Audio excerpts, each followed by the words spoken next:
So archetypes are basically a priori knowledge. They are patterns of human nature that are the same across time and across the world. And they serve to organize our experiences and also influence human behavior. As I said, if you have a butterfly in your room, for example, that may trigger some change, right? If you have a horse in your environment, you may start to connect with the horse in a certain way that will be a catalyst for a type of transformation within your psyche. For example, if you see mother represented in different ways here, the mother archetype, what ideas come to your mind?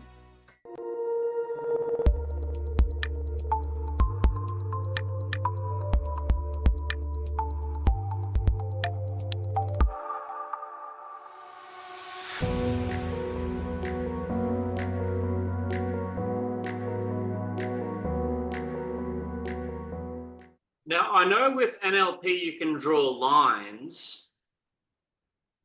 We've been talking a fair bit about NLP. For those that have done NLP, family constellations is a great way to work. And I'm going to give a really ugly, perhaps, description, and then I'm going to ask Sofia to really clean it up for us. And Darko might even know a bit as well, but it is my impression, Sofia, that the family constellations, you're largely pulling out parts. And it may be a whole father part or a part of us. But then when I use my hands pulling it out, we're actually putting the parts in places and doing a bit of actual movement and kind of healing work with those parts actually spread out in the field or in the actual, in the room. Now, I know Jay's on now. He's really going to listen. So is Ray and Darko. Can you tidy that up? What am I missing a lot?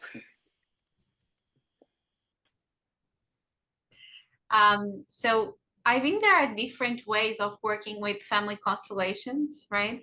And there's even, when I was still in China, I took a course on GSR, which is it's also a family, like a systemic family healing approach, a Russian method.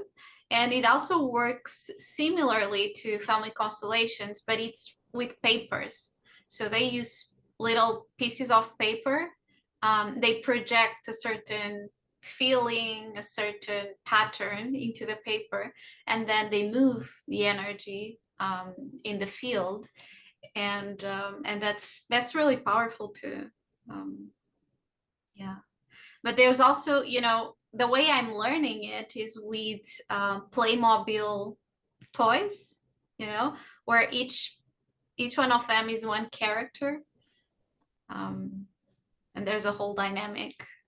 Yeah, Kevin has something like this, a mad map, and there's all kinds of figurines in there. And parents and adults and families come in to work with him and the kids always play with it. So he's like, let the kids play. Let's do some work. Yeah. Okay, so Sofia, as people are coming in now, we are going to have you back in a couple of months sharing your latest discoveries, if that's cool.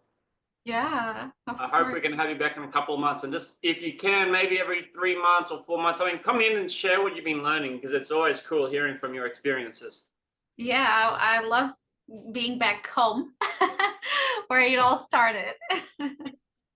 Oh, all right, family. I should call this place a family. Who feels like this is a family? Hey, there's Uncle Harold's here. Auntie Sunny's in the house too. So, hey, here at the Motivate, we are kind of a big family and community. We have always sold some kind of product. You could probably hire Sofia as a coach. She may introduce, but she may not be taking. We'll see. Darko works as a coach therapist, yeah? A lot of us are working as coach therapists, but here in this room, it's kind of like a platform. We're here sharing and collaborating. We're not here trying to take anyone else's money. What we are trying to do is we're trying to take away people's bad thoughts and put them through the shredder. We want to take people's bad memories and put them on ice. And while they're on ice, we all want to work on the good memories, the good times, appreciation, gratitude, and love, and make sure that place fills the room. So if the trauma thaws out, it can't fit in the room anymore. Build yourself a beautiful garden, and there's less room for weeds. So we got all kinds of wonderful, beautiful shares on here. Sophia, this is maybe I'm going to take a guess, as in the third or fourth time you've shared for Motivate Community on a Sunday. But you also have your own WeChat community. Do you still have your WeChat community? I do. I probably need to take better care of it, but I do, yes. And I know you'll share it at the end, but how do people follow you, or do you make content for the masses and they can follow you on some platform? So currently I'm actually doing a lot of content in Portuguese about Jungian coaching and archetypes, but on YouTube in Portuguese. So if there's someone interested, I can definitely share the link. And I also have my contact information in the end, so people can, feel free to contact me and discuss ideas. Okay, wonderful. So everyone, I'll let Sophia take over and I'll shut up. But Sophia's been in this personal development, spiritual development, even a bit of psychic development, perhaps, ever since I've known her. And what you're going to get today, we'll find out. But the topic archetypes is massive. Whether you know it or not, it's very useful. It's around. And if you do choose to tap into it, this kind of power that's in archetypes is right at your fingertips. So Sophia's going to give you some magic today, but the real magic occurs when you take this away and utilize it. Or you meet up with someone else in the Zoom house, meet up with someone else in the community here, have some one-to-ones and talk about this stuff. Lovely. Thank you so much for that wonderful introduction, Adrian. Give me just a moment. Okay. Can you see my screen? Okay, wonderful. Thank you. So my name is Sofia. Some of you may know me. Some of you may not know me yet. I don't know. I would really encourage you to turn on your cameras because I may, recognize some of your faces, and it's always wonderful to reconnect and see you again. And sometimes you join some of my events and then I don't realize because you are with your camera turned off, sorry. Oh, Pratik just joined my offline event today in Bangkok. Welcome.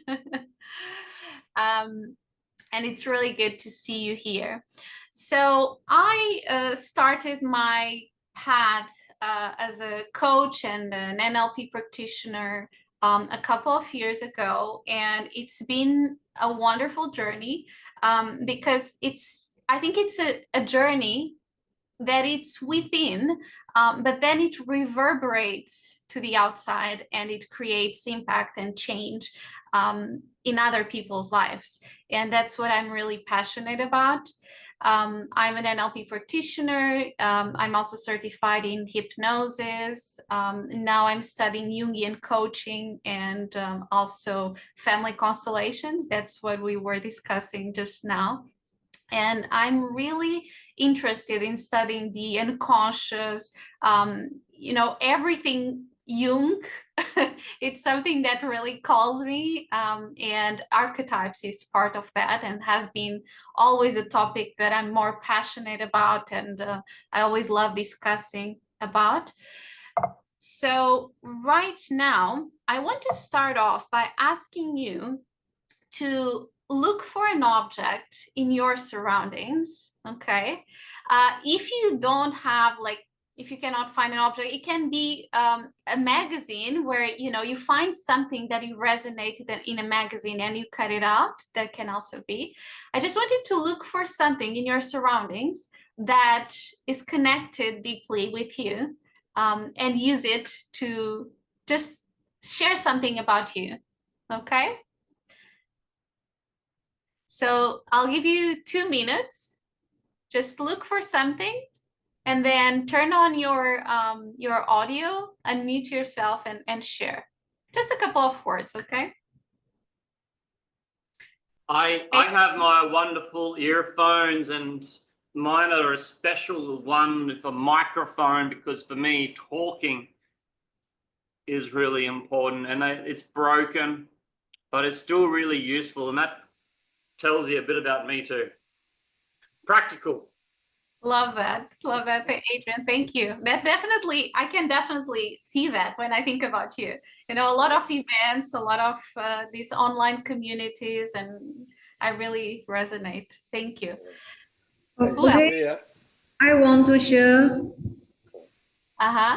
Sunny? Yeah, I have now. I'm drinking the lemon water. I think the lemon water is like me. You know, the lemon, the color is yellow. Is so, you know, sunny. My name is Sunny, so it's sunshine and the lemon, and actually the lemon, the juice, the water is healthy and maybe a little sour, but healthy and pure. Uh, yeah, I think it's like me. That's all. Okay, thank you so much for sharing. When life gives you lemons, you make a lemonade, right? Love that. Sophia, I just had an interesting experience because I'm looking for objects, and as I turned around, my dog is sitting there beside me, You want and to take the I would like, I can't quite. Oh, I can pick her up, but she's a bit big. And it just immediately I was drawn to the fact that there's an energy sharing between us. So that's what just occurred. So thank you for that one. Love that. And you know, something that I learned in Jungian coaching is something that my mentor usually says: the unconscious does not need any time. So the moment you know, I ask you a question, if you are to follow your unconscious, you don't need time. You don't need to rationalize it. You simply, you know, look for an object and you see it, and that's it. But then our mind sometimes starts to think, oh no, maybe that's not good, maybe that's not okay, and you start choosing another thing, right? But that first instinct, that first information that comes up is, you know, the unconscious. Thank you for sharing, Jay. Lovely. Yeah. Dark. Hi, Sophia. Okay, Danny, good to I see want to you. share my blanket. I've had this blanket when I just started to travel. It came at a time when I was going through my divorce and I really needed comfort. And it has been with me ever since for like over 10 years. And I bring it everywhere with me whenever I feel a little, you know, timid, Love fear. that. I draw for it and it comforts me. And it's colorful, see, all pink and dotted. And it's just my blanket. That's it. Love that. Thank you so much, Jenny, for sharing. Hello, Sophia. Hello, Stephen. Hi, hello, Sophia and everyone. I'd like to say hi to each of you guys here. And I like to use the bicycle to introduce myself. And of course, I'm a cyclist. Just as your photo, there's the bicycle photo on your wall. And because why I like to use the bicycle to introduce myself, because I think life is like riding the bicycle. You have to keep running, and you have to keep riding on. Otherwise, of course, keep running for keeping the balance. Otherwise, probably the bicycle would fall down. So just like me, and I have been working so hard, and I have to trade in for myself. For today, otherwise I felt I've been like behind many guys. Yeah, even I would like be feared if I cannot keep working. So that's why I like to introduce myself. I'm like a bicycle. Thank you, Sophia. Oh. Thank you, Stephen. Thank you. Who else would like to share? Yeah, okay. So hello, Sophia. When I just sit down, I grab my glasses. So this make me think, see the things, the small things much better. So I rejected them for a long time because I thought they're inconvenient to wear. But actually a new world opened up while I take my glasses and I can see small and tiny things in a much better view. Thank you. That's wonderful. Thank you for sharing that. Darko, I saw that you raised your hand as well. Yes. So this highlighter comes into my surrounding. So I can connect with this because I like a lot to update my skills. So sometimes I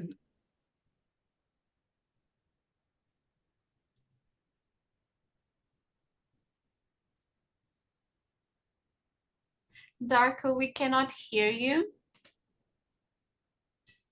Is it only me? No, it just froze. Okay. Yeah. Okay, All I'll go right. next. Yes, Ray, please. So I got this one sitting on my desk. It's St. Stephen in Vienna. Actually, I don't buy souvenirs. I bought this one for somebody else, but I did not manage to go home. It's been sitting here on my desk ever since and reflects the seeking for knowledge. You know, you travel because you want to explore other countries, get to know other culture, and reflects a little bit my character that I always keep on reading, studying, and trying to acquire more knowledge. Love that. And the fact that you turned it upside down, right? That idea, you know, in tarot, there's a card, which is the Hanged Man, that means perspective, taking time to see things from another perspective. And when you do that, that kind of reminded me of that card. Thank you so much, Ray. Darko, we lost you. Are you back? Yes, I'm back. So this is highlighter which took my attention. So I'm using this highlighter always because I always want to learn and to find something new. So when I'm reading, I'm usually highlighting the important informations, and it represents my long life dedication to learning and to updating my skills. Love that. Thank you, Darko. Thank you. Awesome. We can see that definitely in you. And who else would like to share? Hello. Anyone else? Hi. I'm Noah, and I picked up one of my old sketchbooks, and I thought I'd flick through to find something, a drawing maybe, and I stumbled across this one, which usually I think most of the drawings in this sketchbook were like drawing something that I could see, but this was from my imagination. It's a tree in a garden, and I chose this drawing because yeah, I'm interested in like Jung and that kind of thing, and I wrote the Garden of the Soul. I don't know why I wrote that. It's been so long that I drew that, so I don't know exactly what was going through my mind. But you know, so I guess that for me, that drawing connected to Jung because, you know, trees are meant to be like, they could be a symbol of the self or something like that. So, and I like to draw and be creative and stuff. So yeah, that's about me.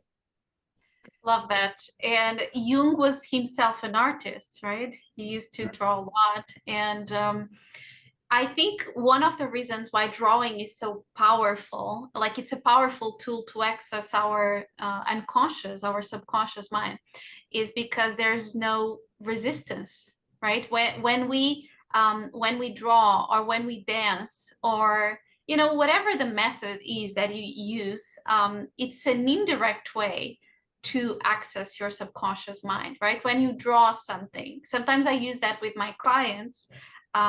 You know, they draw something that apparently has nothing to do with the topic, but then as we explore the abstract drawing, we find out a lot of connections to whatever they are going through in life. And it's because, you know, it's easier to project something into paper than it is sometimes to face things, you know, on a conscious level, let's say, right? So thank you so much for sharing that, Noah. Anyone else before we move on? Jackie? Yeah, I can share. I'm in Beijing, and I don't know if you can see this. It's a gorgeous statue that I got at an antique shop. I'm very drawn to it. So it's a little heavy, but yeah, that's what I have. Yeah, my house I live now in Bangkok. It's also full of Buddhas, and I definitely resonate with that. Okay, anyone else? Pratik, would you like to share? No, I don't have much stuff, but I can share like that's a diary which I have. It's connected with me and because me and my girl like we used to write each other stuff inside this like a note, and the next time the person opens the diary, then he or she like we read it and we know each other thoughts. And it's like this because I bought it and I had some like you can say feminine energy because I'm like this yeah, I always keep this with me. And yeah, that's all I have. Thank you. Thank you. All right. And before we move on to the next slide, I want to share a story with you. And I'll start off by showing you my object. And it's a horse, as you can see, right? And it's golden. And why do I like this horse so much? And it's interesting because I think before I even understood what archetypes are, I was always very connected to horses. And then I understood that horses represent something and they connect with my psyche and they influence my behavior. And they are also a tool to develop my potential. Okay. So when you see a horse, what comes to mind? When you see this horse over here, you can type or you can unmute yourself, whatever you prefer. Power. Power, okay. Faster speed. Fast speed, very good. Beautiful. Freedom, whatever. What else? Elegance. Nice looking, beautiful. Yeah. Elegance, I heard. Elegant, yeah. Elegant, okay. Power and beauty. Endurance, strength and endurance. Very good. Okay. Running fast. Okay. Very good. And how about the color? How do you feel about the color? Because colors are also archetypes. Related to Greek mythology. Greek mythology? Yes. Okay. Yeah, like Troy. Yeah, Trojan horse. Okay, thank you for sharing that. Wealthy like gold, attractive. And it's pretty hard to look at something like that that's gold and go, the gold only gets this positive, cleaning, cleansing, or healing kind of energy. Right, thank you for sharing. And Estrelita is saying valuable, luxury item, very good. Okay, wonderful. So I'll tell you a story. When I was still living in China, I bought one horse that was exactly like this. I think it even came from the same producer, from the same supplier. And this horse, the moment I received it, and this was already part of some experiments that I've been doing with archetypes. The moment I received it, I felt like a strong energy of movement. It was like, I remember I received the package and it was in the evening already. And I received that package. I opened the horse and suddenly it was like this charge of energy. It was like a flow of energy that I felt when I saw this horse for the first time. And then I placed the horse next to me on the table, next to the bed. And I realized that night I could not fall asleep. Like I had terrible insomnia. I was like, there was like a strong call for action. There was like a strong call for movement. And I was intrigued. What does that mean? Why, I just placed an object in my bedroom and suddenly I have insomnia, and I started to understand that archetypes are much more than personality traits, than personality types. And we actually connect with archetypes on a subconscious level, and they influence our behavior. So whatever objects you have in your environment, they communicate with your unconscious, and they send stimuli, they send stimulus that you are going to receive, whether you are aware or not of them. Okay, and today I want us to be really practical about this, because I've already done a lot of sessions about archetypes in a more theoretical way, but I really want us to dig deeper into what this means practically, okay? And I know that some of you are already coaches and NLP practitioners and work with these fields. So I really want you not only to be able to use these with yourself as a self-development tool, but also with clients in your coaching sessions and so on.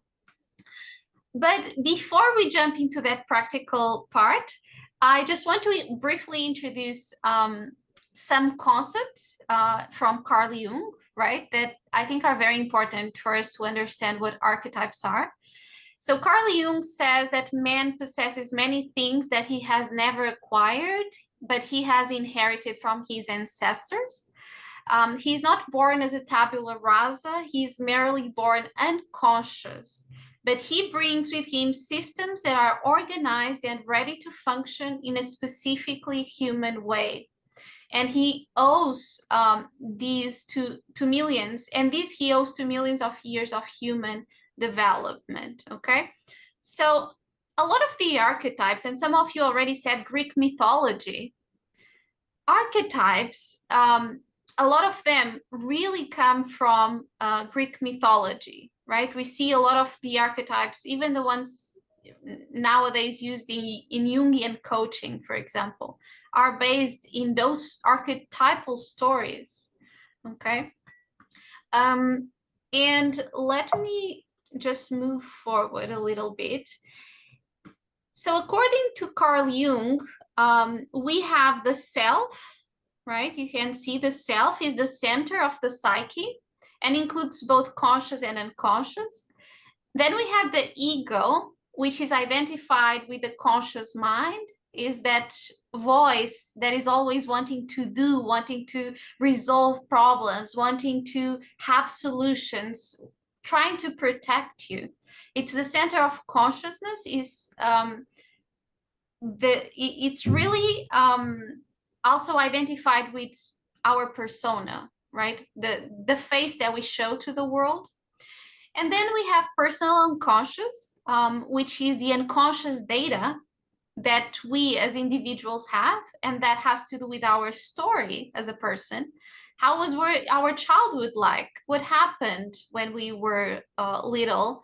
And then we have the collective unconscious, kind of knowledge that we are all born with, yet we are not directly conscious of.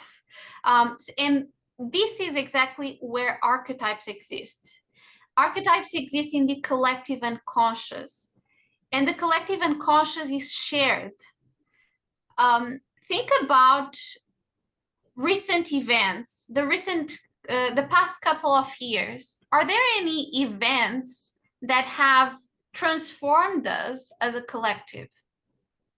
Can you think of something that happened that influenced, all of our psyches as a collective?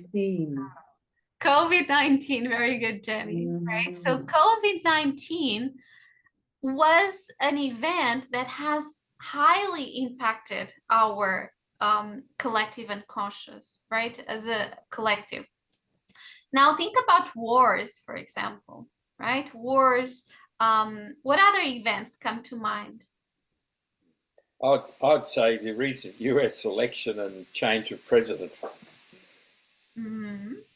Okay. Yeah, so big events, they can really impact the collective unconscious. And when we speak about collective unconscious, there's, for example, the collective unconscious of planet Earth. There's the collective unconscious of Portugal. There's the collective unconscious of China. There's the collective unconscious of your family. Okay. So there are different levels that can, that you can analyze this, but basically it's this idea that it's a shared data of like a shared bank of information, a shared data that connects us, that we all recognize. Okay, and archetypes are exactly forces, are energies, are frequencies, are symbols, whatever you want to call it, that are shared and are widely recognized in the collective unconscious. So regardless of where we are from, you can be from Germany, from China, from Australia, Portugal, whatever, but if you see a horse like this, you will see speed, you will see power, you will see luxury, elegance. And that's because we all share that same data. Okay? We all have that collective unconscious. Of course, there are certain differences sometimes, when it comes to culture, but we all share this. Okay? Where? Give me a second. Okay, then we have archetypes exist in a spectrum. So in Jungian coaching, we talk about having one archetype underdeveloped or overdeveloped. What does this mean? It means that we have different archetypes that we can experience in life, in our psyche. But sometimes we have certain archetypes underdeveloped. So it means that they are not natural archetypes for us. It's something that is a bit harder for us to tap into. And we may have overdeveloped archetypes that are very instinctual, that are very easy for us to access, just because of the way we grew up, our family, the way we were educated, and so on. Something that we need to know about our psyche is that it is constantly seeking balance. Okay, so when there's an imbalance, our psyche will do its best to cope with that in a way that will regain balance. And as we go through life, we may experience different archetypes in this process that we call in Jungian coaching as well, individuation. Okay. So it's the actual, it's like as if we are diamonds, right? And we are really polishing the diamond as we go through life. That's what happens when we use archetypes, is we are polishing different aspects of our psyche. Okay. I know this may sound a little bit too abstract, so I'm going to give you an example. Okay. When I left China in 2022, I was feeling that while I was in China, I was working, I had my routines, I had to go to the office. I was already, certified in NLP and coaching and all of that, but I wasn't really in that entrepreneurial journey yet. And so I was working for a company and I was feeling really limited and really imprisoned in a way, because I had that same rigid routine, those same schedules, and that didn't resonate with me.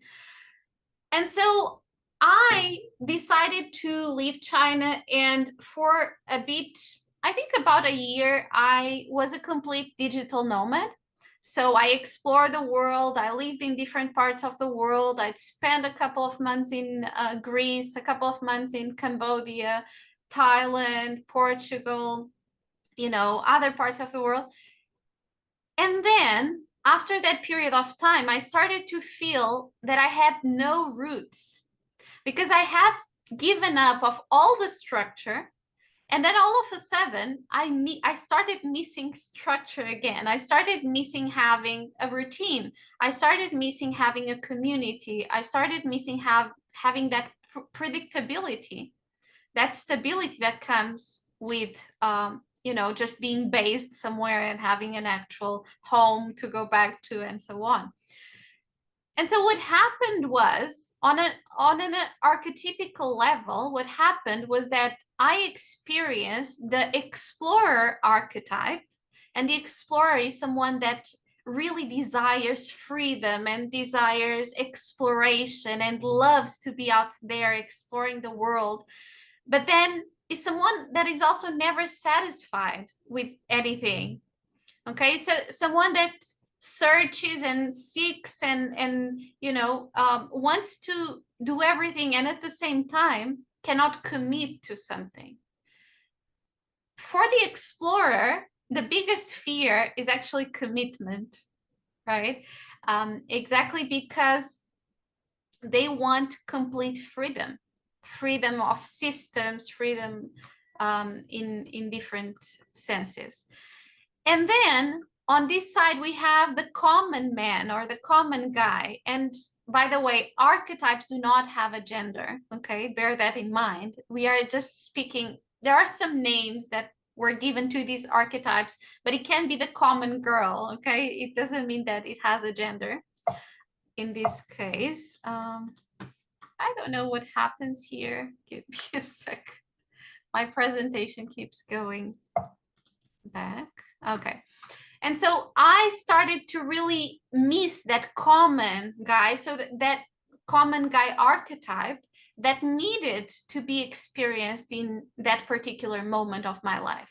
Okay, so my psyche was signaling that I needed to experience more of the routine and more of the, you know, seeing the beauty in the little things without having to go to the other side of the world to find yourself. Because you don't need to go to the mountains and become a monk to practice meditation or to find enlightenment. You can also do it in your home. You can also, because it's within you, it's inside of you. And so the explorer took me to a path, to a journey of self-discovery. But then the common man started to show up for me to balance these archetypes in my psyche. Okay. Today, we won't go deeper into each one of there are different approaches to how many archetypes are there. Actually, Carl Jung used to say, he said something like, there are many more archetypes that the human mind can conceive, can acknowledge, can recognize. So there are potentially infinite archetypes. Archetypes are really these primary energies, these primary forces in our psyche. Okay, we have animus and anima are also two very important aspects when we speak about archetypes, because these are two primary archetypes within each one of us. Regardless of our gender, we all have masculine and feminine aspects in our psyche, right?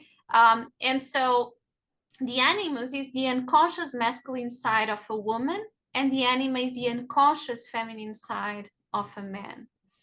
It's the concept of yin and yang, right? So whenever we talk about, for example, I think, do you believe that, I think it was Mark Zuckerberg who recently said that we needed more masculine energy in the corporate world. Something like that, right? Remember that? Maybe you didn't see it. And I actually disagree because I think we already have so much masculinity in the corporate world. We actually need more feminine energy. We need more yin, because we are so focused on doing, right? But we actually sometimes don't stop to just contemplate what we have done, to really integrate what we have learned, you know. So I think there's a lot of feminine energy actually missing in the corporate world. Okay. But you have a reference here, right? Different aspects of the feminine and masculine. And in tarot, and I think tarot is very much connected to the idea of symbolic thinking, right? Whenever you see a tarot card, and if you really analyze it, you can even use it in a coaching session. I know coaches that use tarot cards in coaching. It really connects the client with their own subconscious mind. It is not about the card itself, it's about what that represents in their life and in the moment they are going through. And it's a great way to access intuition as well. And in tarot, we have the sun that represents the yang energy, the masculine energy, the conscious mind, the ego. And then we have the moon, which is the feminine principle, the yin. And it's really about the unknown. And you know, it's also about our subconscious, unconscious mind. Okay. So archetypes are basically a priori knowledge. They are patterns of human nature that are the same across time and across the world. And they serve to organize our experiences and also influence human behavior. As I said, if you have a butterfly in your room, for example, that may trigger some change, right? If you have a horse in your environment, you may start to connect with the horse in a certain way that will be a catalyst for a type of transformation within your psyche. Okay. For example, if you see the mother, right, we see mother represented in different ways here, the mother archetype.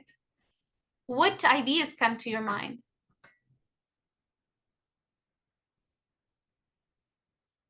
I don't think I can see your messages. Not an idea, but I have some music that comes to mind straight away. Really soothing music comes to mind. Thank you, Adrian. For me, mother means giving you life. Giving you, bringing you energy. Bringing you energy, giving you life. Yes. And peaceful. When you see the picture, you feel peaceful and quiet. Will let you calm down. Yeah. Yeah, right. So the mother archetype is all about nurturing, right? It has this nurturing quality of it.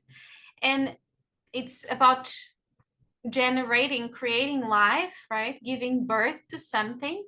And in tarot as well, for example, and in Jungian coaching, for example, the coaching that I'm doing with the Jungian school, we actually have a different deck of cards, but I see a lot of similarities with tarot, so I like to draw some parallels. And you know, the mother, like the mother is represented in some decks as this idea of the mother nature, right? And it's also used in a lot of ads. If you see, you know, ads commercials, for example, related to mother nature, related to environment, they use a lot these mother archetype as well. Okay, because it's about life. You see that she has it's also about abundance, right? She carries the planet in her womb, right? It's that idea that the mother is life, right? Okay. And then we have here represented in tarot, right? We have the Empress, which is pretty much the same. And we see here, right? And the mother archetype is always represented with water as well, because water is emotion. Okay. You see here, there's water as well. There's a lot of abundance, the harvest, right? So you have a lot of common symbols here. And in the personality archetypes, we have the caregiver, right? And the caregiver is also someone that is very compassionate, very generous, is this idea of unconditional love. Is someone very patient. The motto is love yourself, love your neighbor as yourself. Is someone always proactive, very helpful, very, very, very open to help others, very willing to help others. And then the greatest fear is being taken advantage of, or being not showing gratitude, because this person gives so much, right? And then if they don't have something back, they may feel a bit resentful, okay, in the shadow side of the archetypes. Because archetypes have a light side and a shadow side. That's what we need to understand as well, right?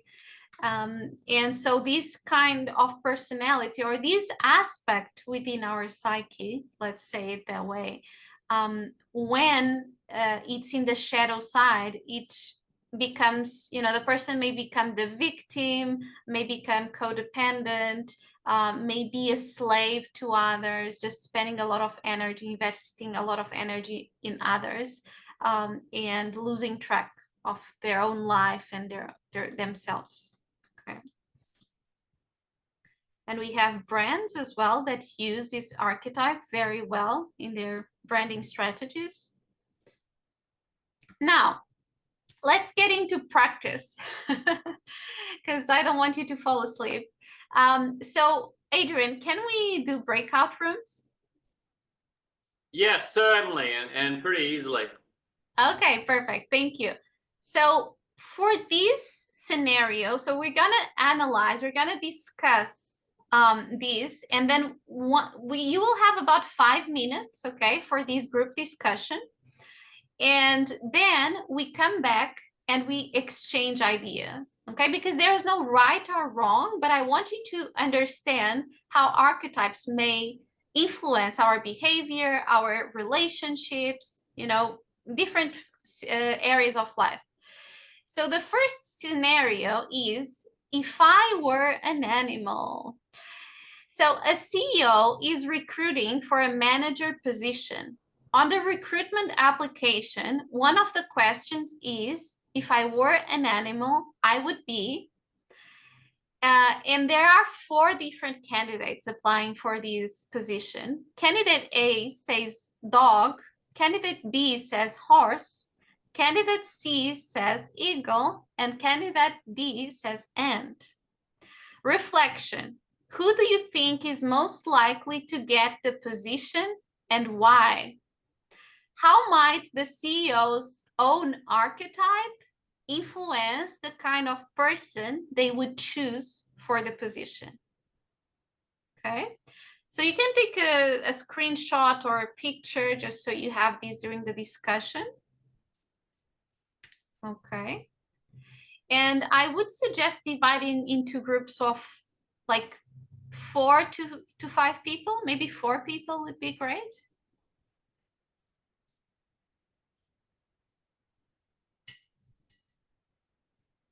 So as a group, you're going to discuss this, and remember, there's no right or wrong. This is open for your discussion, okay? Are you ready? So okay. I've got 2 groups going to open up. Sorry. Yes. Oh, Jenny. Mm-hmm. Who was speaking just now? Okay, nope. Someone was, and then I cut them off. So I've got breakout rooms ready to go. Going to be about 5 people, and 6 people will stay here. Okay, great. Let's do that.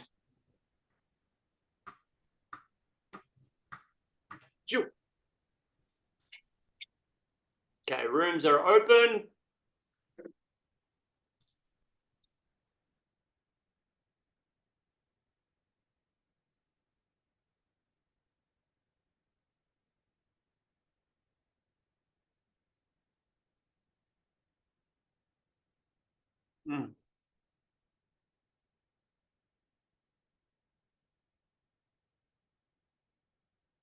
Okay, so a bunch of people are going to leave here, and about 4 or 5 people will stay in this room.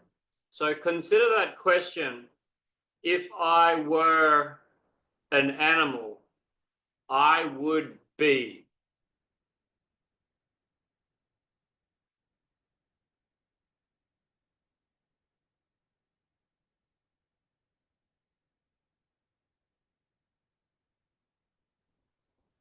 An Arabian horse.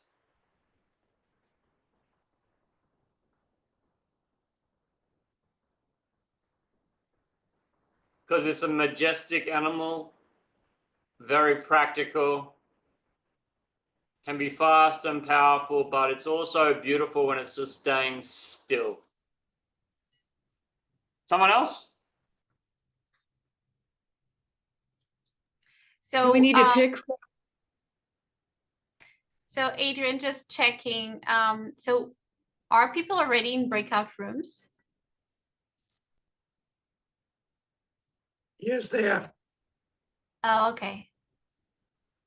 Yes, but some people may not have actually moved. They may be sitting here on mute, so I'll check them and move if required. Okay. Jackie and Pratik, are you moving to your breakout room? I didn't get any notification where. No. I didn't either. Yep, you guys are supposed to think we're stay staying here.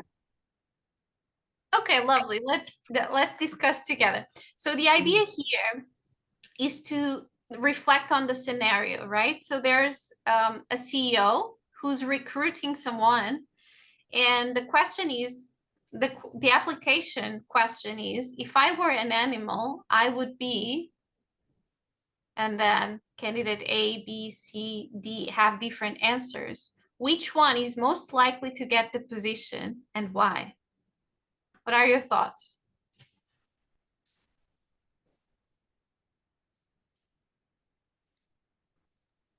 Well, I'm kind of tied between the eagle and the horse. The eagle, I mean, archetypal or stereotypical, it soars high, it's a leader, it's brave. But then we've been discussing the horse, very grounded, earthly, and powerful as well. So I would go with eagle first, then horse. Okay, okay. What do you think, Pratik? I will also go with eagle because eagle has an aerial view. Like manager position is like overseeing everything, but not interacting too much. Because I'm a manager, I'll say like eagle, and that's what I do. I just monitor the team, and I don't involve myself much in it. I just monitor. So that's the most relevant animal, I would say. Okay. All right. Adrian, do you have? Yeah, I read the question wrong. I just read the first half and I started to blunder on about how I was an Arabian horse like a douche. But anyway, it really depends on the position because I think the ant would be an excellent team player. And the eagle, I was like, maybe if I was hiring a CTO, I'd go for an eagle, maybe. Someone who needs that intuitive power, then I would hire an eagle. If it was just like landscaping or doing manual work, perhaps a workhorse. Okay. Okay, thank you for sharing that. Now let's get into the second question. How might the CEO's own archetype influence the kind of person they would choose for the position? This is a CEO. What could be, the archetypes?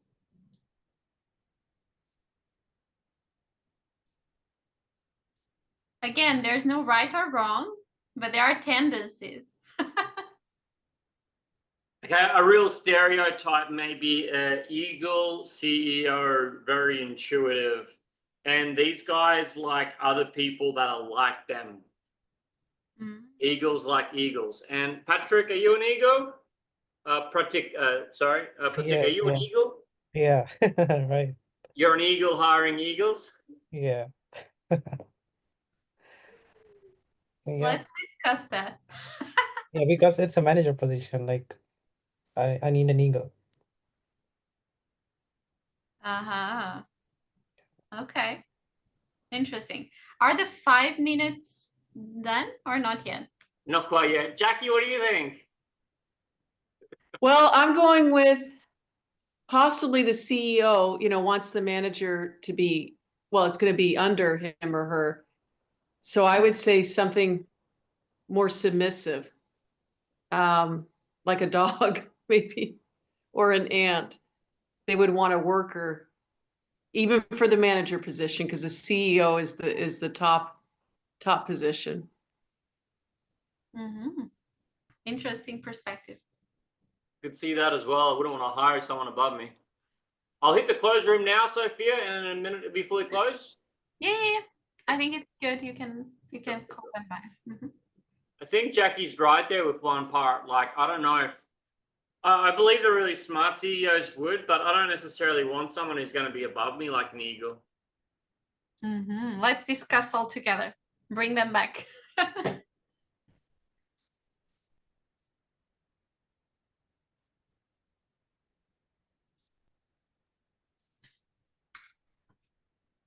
Then the dog archetype, am I hiring like a German Shepherd or like a little Chihuahua?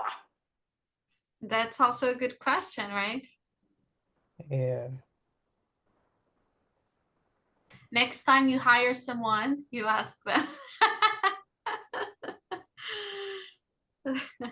My first thought was the old coaching question, like, what animal have you been? What animal do you need to be? Yeah, if there's like dog, you should we can ask what kind of dog, which breed. Yeah. All right, welcome back. Is everyone back? Okay, yep, everyone. Okay, lovely. Who wants to share? Let's choose one person per group to share. Oh, okay, Jake, go ahead.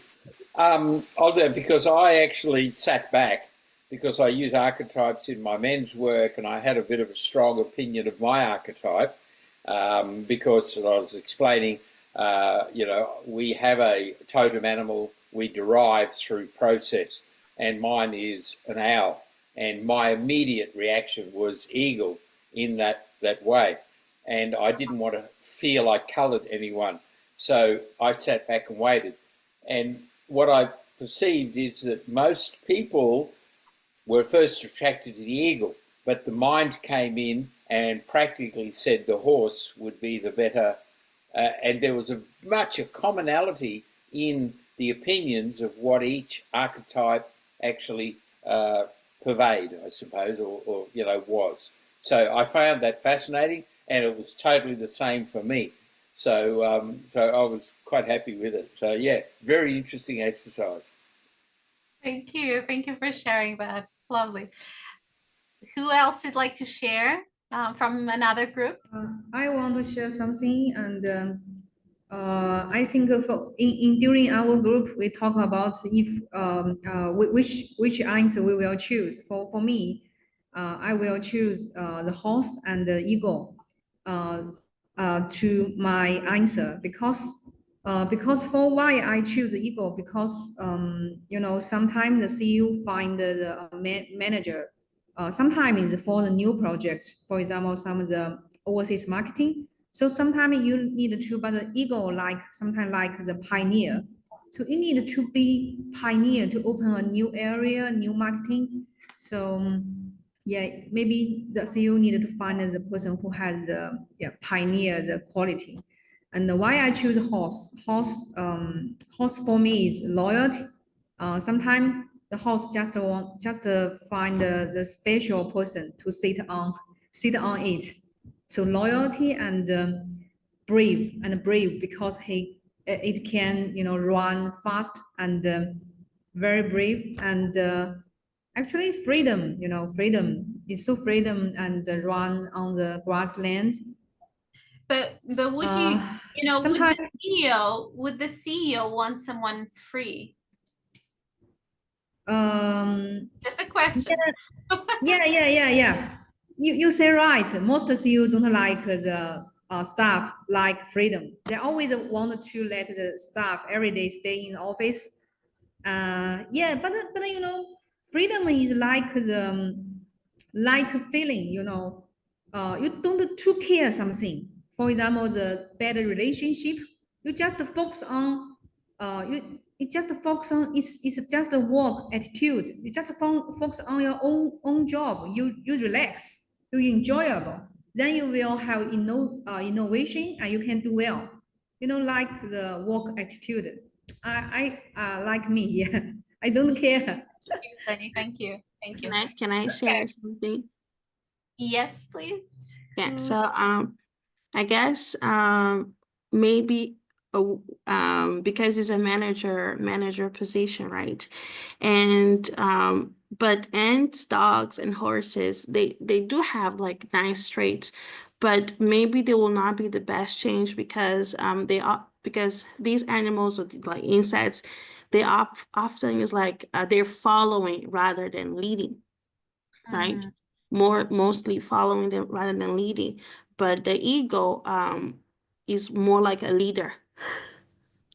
That maybe the ego would be like the best answer for that.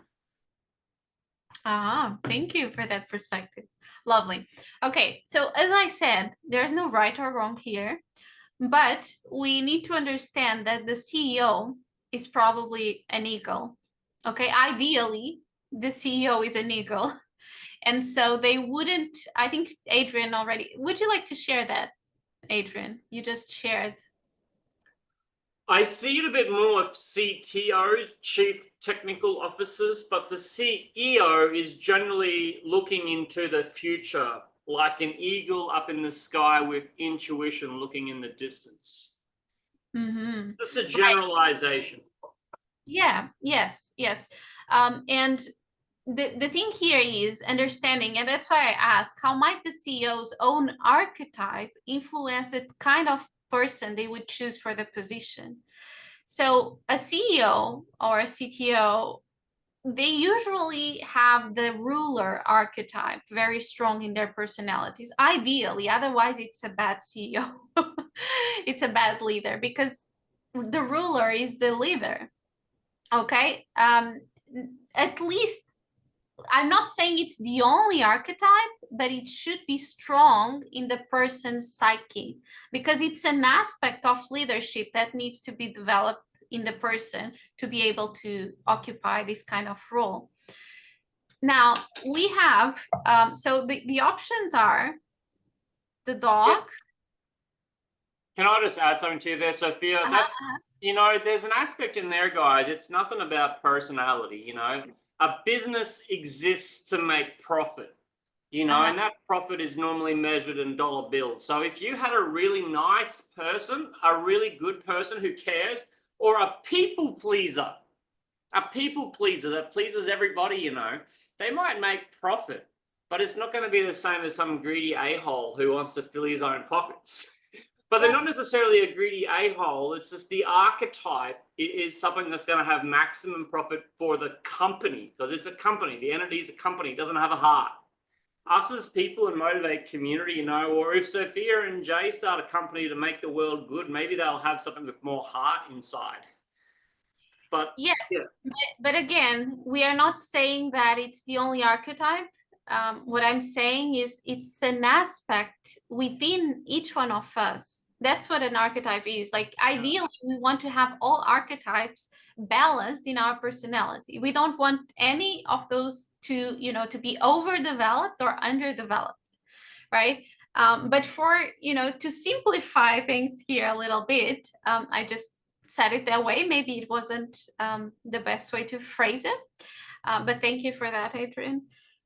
Now, what I want us to reflect on is if he is an eagle, eagles usually, you know, will hire someone under, right? Someone that is not an eagle too, because an eagle could potentially threaten, you know, the position of the CEO, for example, right? So it's that idea that while, you know, you want someone for a manager position, the horse, for example, would be a great manager, okay?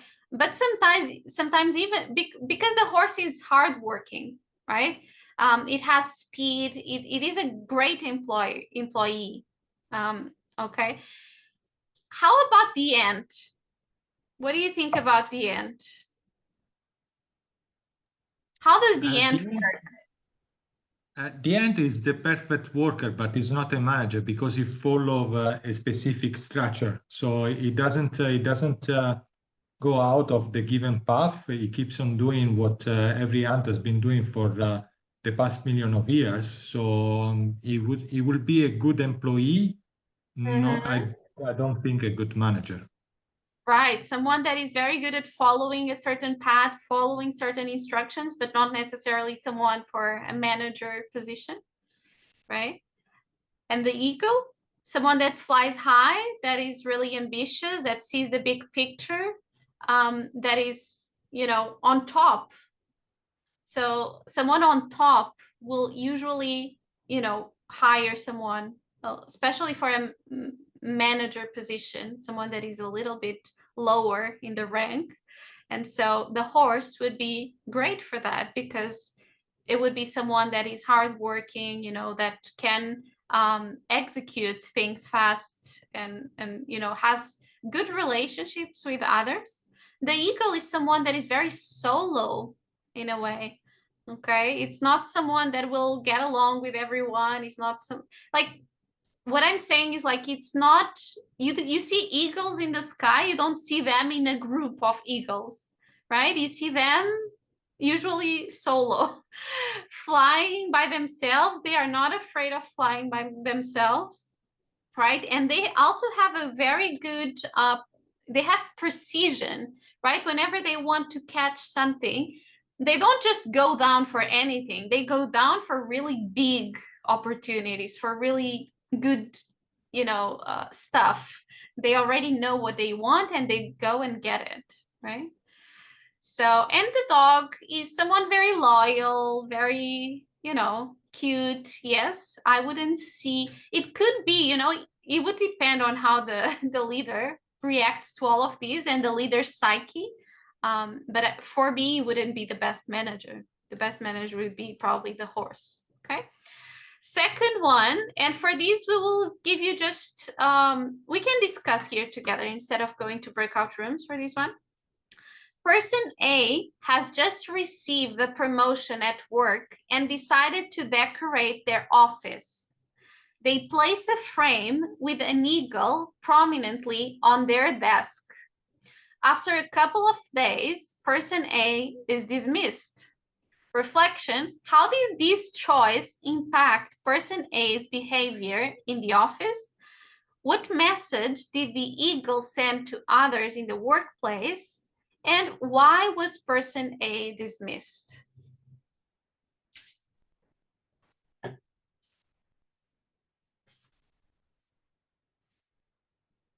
Take a moment to read it again.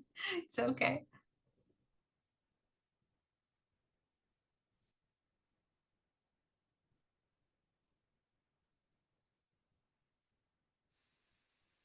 Sophia, can I share something there? Yes, please. I think if people see a person proving themselves to be an eagle, there is this saying that pervades across Western society. You either, if you're not going to fly like an eagle or stay down with the turkeys. So it would be a perception that they're putting themselves up above everybody and not being part of the team. Mm-hmm. Yes, yes. Very good, Jay. Thank you.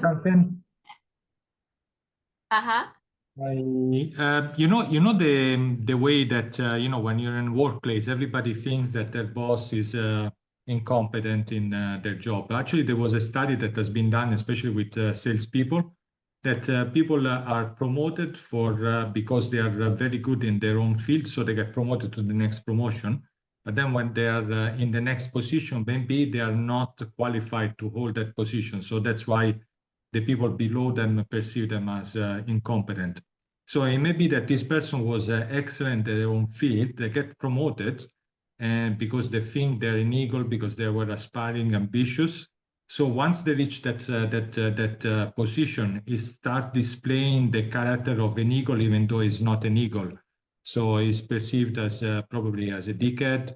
is probably incompetent in his own position because it's not an eagle, he was pretending to be. And yeah, I was thinking about 3 points. I forgot the third point. That's okay. You can come back to it. All right. Thank you so much for sharing that. I think Jenny had her hand raised. Do you still want to share, Jenny? I have this perspective too that the person may aspire to be an eagle. The person's dismissal may not have anything to do with the picture whatsoever. It's just a picture that they place there, an aspiration, or they just like eagles, or they even like the mountain, not the eagle itself. So the person's dismissal may or may not have anything to do with the picture. The person is just there in the office, just putting it there to brighten their desk, right? They do not have the characteristics of an eagle either. See, they are dismissed. So the person may actually be quite timid and or lazy. And they just, that's why they were, they were dismissed. So it may not have anything at all to do with the picture that they placed on their desk. Okay. Remember that an archetype communicates with your subconscious mind, whether you are aware of it or not. So an eagle in an office, and this is not a coincidence, okay? You go to a CEO, a leader, a big leader office, and you will often see eagles, okay? This is not a coincidence. The archetype will start to influence the mind, will start to give you impulses to act in a certain way. It is communicating something to your unconscious. And it is also communicating to anyone that is in that environment, right? Adrian, you want to say something?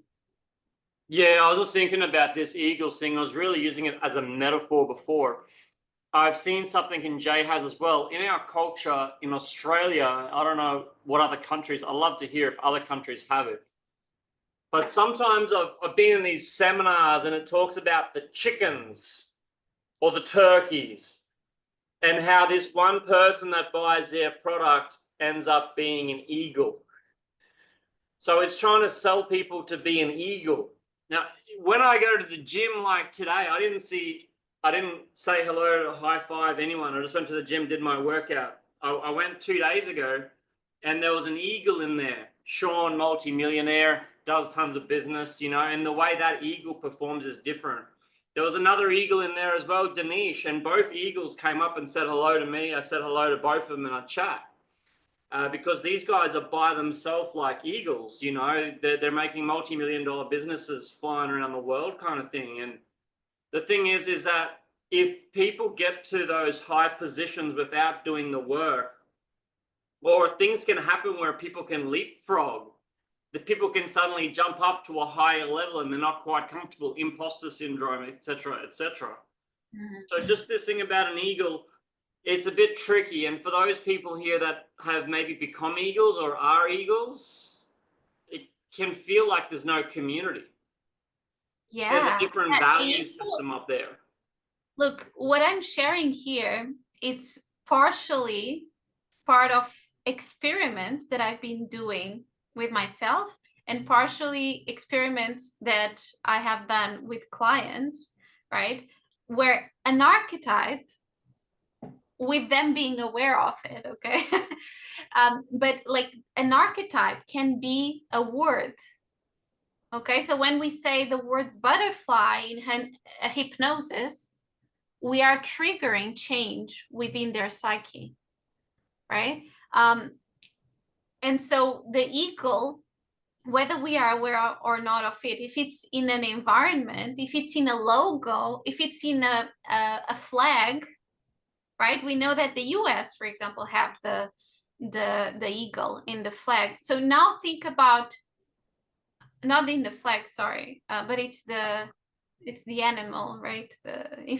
Anyway, the thing is, it impacts the collective unconscious of the country too, right? We will see that. I think we still have a little bit of time. We will get there.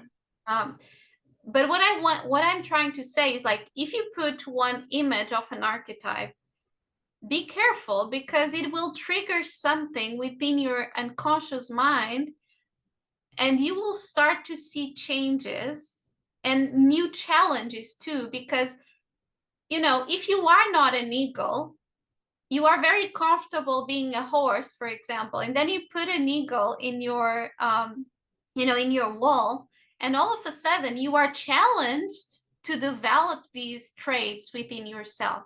Your psyche starts to communicate with the eagle when you see it.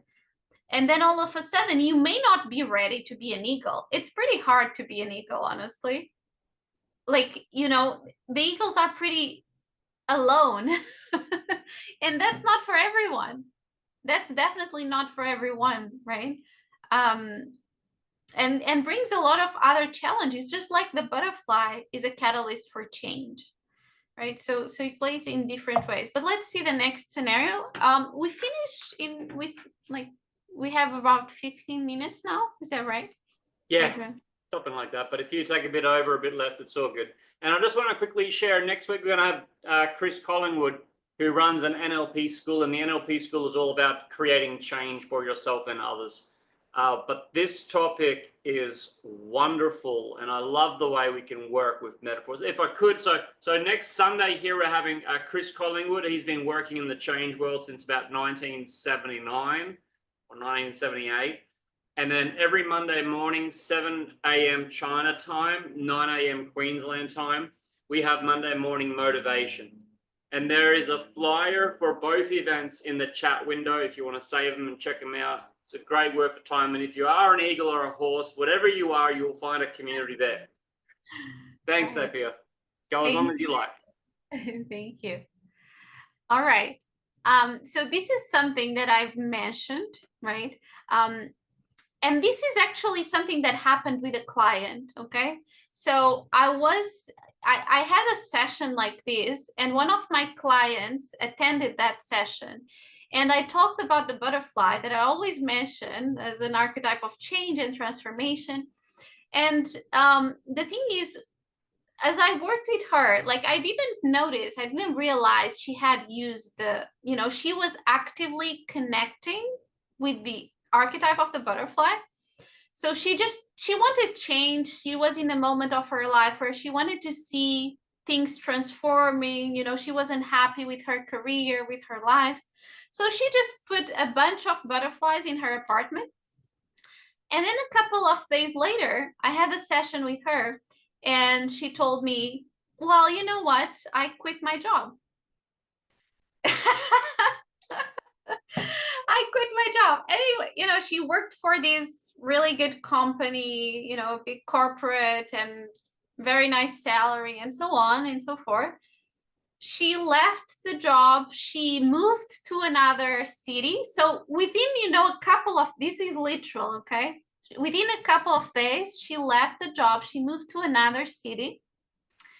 And a lot of changes starting to happen in her life, right? And then we, of course, during the sessions, we analyzed what happened, and more on a conscious level. And it was very interesting because then she continued to use the archetype of the butterfly. And what happened was, basically, she started to be in this constant change. So there was constant change in her life. She was always moving, always very unstable. And that's one of the things that come up to our psyche when we work with the butterfly, because the butterfly is an archetype of constant change. It is supposed to be activated just in moments, temporary moments in our life, short moments in our life, periods of transition, but it's not supposed to be something ongoing, because we also need stability, we also need structure, we also need to build certain things that require more of a structure. And so she kept going in this, this constant metamorphosis, this dark night of the soul, and going through a lot of pain as well, and healing. because she activated the butterfly in her psyche. Okay, we don't need to discuss this one, but I'm sharing with you because it's it's something that happened. Okay, I think we can do let's do this one. So scenario 5, the office. Person A is moving into a new office. They have the choice to paint the walls either red or blue. After careful consideration, they decide to go with red. Person B, in a different part of the building, has the same opportunity and chooses blue for their office. Additionally, person A opts for round shapes, whereas I meant person A opts for sharp, edgy shapes, whereas person B goes for round, circular shapes.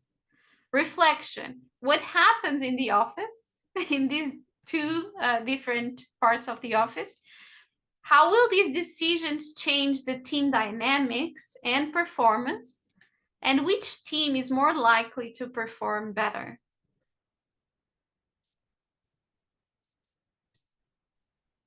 What do you think? My first thoughts is that the pointy red office is going to be cutthroat and like aggressive. And that the blue office will be more cohesive and collaborative and calm. As for, so in terms of like team dynamics, I think it would be much more pleasant to be in the blue office. And with regards to performance, I would guess that blue office would perform better over time, but I really couldn't say for sure. Okay, thank you for sharing that, Noah. Who else would like to share?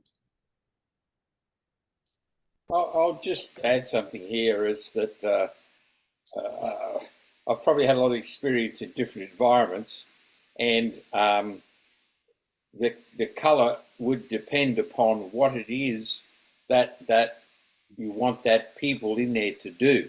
If it's people who are monitoring screens to be active, to keep great attention, the red colour would enhance that level of performance of the mental stimulation. So it might be just the choice. If you want a team to work peacefully, to collaborate, to work things out, the blue would be right. So I personally would never paint something red, but I've worked in a fairly dark, almost red colour without being red. And my perception is it does promote a more active, contributory type dynamic workplace. So thank you for sharing, Jay. You know, I used to work for a company that is in the children, family. It is a family club, right? And it is a concept that is about like soft colors, neutral colors, really cozy type of environment for children and for families. And they have this very strict philosophy around color, exactly because, you know, you see in a lot of schools or kindergartens, you see a lot of color, really vibrant colors, you know, and in their clubs, you don't see that. You see beige, you see white, you see browns, very natural colors, wood materials, because it's that idea that, you know, very strong colors really create a stimulus, stimuli, right? Really create a lot of movement and a lot of energy, and even, you know, conflict. Red is associated with violence, with conflict, right? With the more active like psyche as well. And that definitely impacts a lot. I used to have a room that was like this, I think almost this shade of blue as well. And I used to feel very sleepy and very calm. Whenever I was in the room, I would really feel that, you know, the color really affected me for sure, and my productivity and my performance as well. So reflect on that in your environments, in your home, and so on, right? Anyone else that would like to share before we move Yeah. on? Sorry. Pratik? Yeah, so I was saying red is also a sign of danger, and if like someone is coming to the same office, like someone if a team member is coming, it might get like more of a vibe that don't interact much, or like yeah, it's like kind of feels like that, I think. Yes. And the blue is like the color of water, ocean. It's more peaceful, calm, and a person I think will be more comfortable in that room instead of the red room, which can be like more aggressive, kind of. Mm-hmm. Thank you so much, Pratik. And what are your thoughts on the shapes? Like a round shape, like more of a round circular shapes, or an edgy, pointy, sharp edges? You know, when you see, for example, tables and sofas and the whole, like the objects around, how can shape influence us? I think the sharp edges symbolizes like more alertness, or maybe things like that. And round Yeah. is more calm. Thank you. What else? For me, yeah, I want to say something. Actually, if I have my own office, I don't like the color. I don't like a red color because I like the blue better because blue feel comfortable and let me calm down, you know, peaceful. But the red always then want to fight, you know. Yeah. So yeah. So for always I prefer blue, and for the shape, the picture I will choose I will choose round round Mhm. because in China, you know, the most time round means good, round mean lucky. In China, all the culture always everything something will choose prefer shape will choose round. Yeah. Thank you for sharing, Sunny. Yes.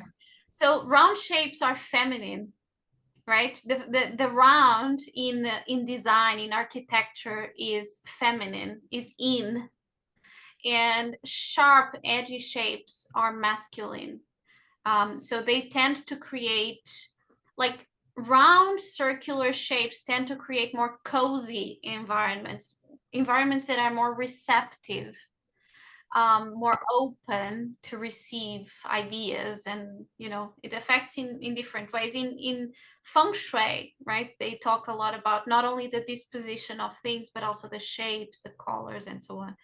And of course, sharp, edgy shapes may create a sense on an unconscious level. We are not talking about consciously, you know, having that, but we may just feel less safe in an environment when there's a lot of sharp and edgy shapes. Okay, so we are ending, but of course, I just want to really tell you that archetypes is a lot of different things. Okay, and that was the message from me to you today, because I've been on this journey to really understanding what archetypes are, and there are so many different definitions, and there are so many different approaches and frameworks. But really, colors, shapes, you know, animals, we can connect with archetypes in a different way. We didn't go through these. I have a lot of different scenarios, but I just want you to take these as homework. Okay, if you can.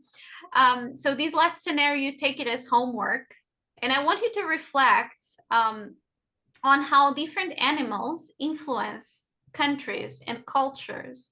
So in a global conference on cultural identity, representatives from Brazil, USA, and India are asked to explain how their countries symbols, particularly the animals associated with each nation, influence their worldview, sense of self, and how they position themselves on the global stage.